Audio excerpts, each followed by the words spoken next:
Hey everyone, my name is Missy and I'm excited to bring you another really fun project. We're going to be making this launching device, and so it's really important that you have a clear kind of launch vessel.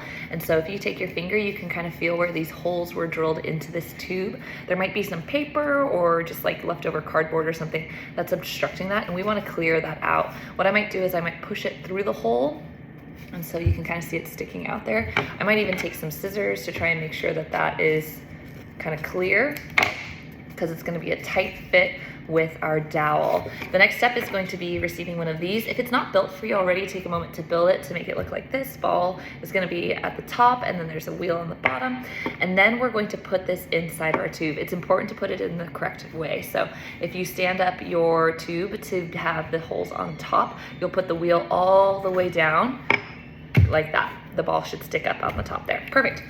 Now we're going to grab a really important tool called a threader. What's it called? You got it. We'll put our rubber band on the bottom and pinch the top two together. Now, if I have kindergartners, first graders, I'm gonna pull them onto maybe a carpet in front of me or just get closer so that they can see this important step. We are going to line up the holes that are on the dowel with the holes that are in the tube. I know this sounds tricky, it's because it is. So you can see all the way through my tube, through the hole and out the other side. I'm gonna take my threader and I'm gonna try to do all three at once. And it's okay if you don't get it the first time, but once my threader comes through the other side, I can pull it, and I'm gonna pull the rubber band through as well until I'm about halfway where I've got these like lovely elephant ears on either side. Ta-da! Now I can remove my threader and I can have my coaches come collect them, and we are ready for our last step.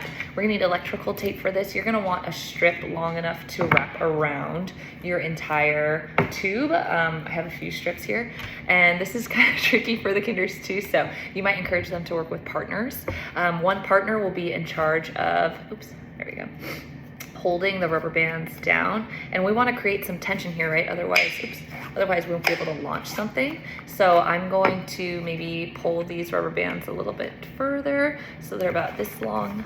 You could try to go all the way, but that's going to be kind of tough, but you will definitely have a launching rocket.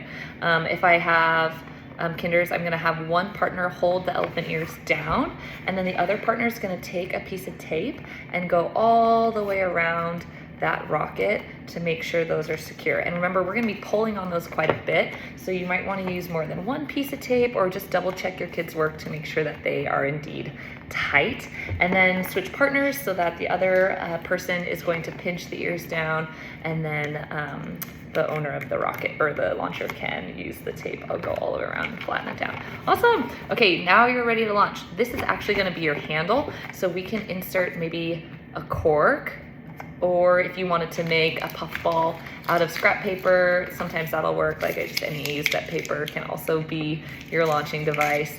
The kids can really choose here, but just not towards anyone's face, okay? Oh man, woo! I did it, yay. Okay, have fun, bye.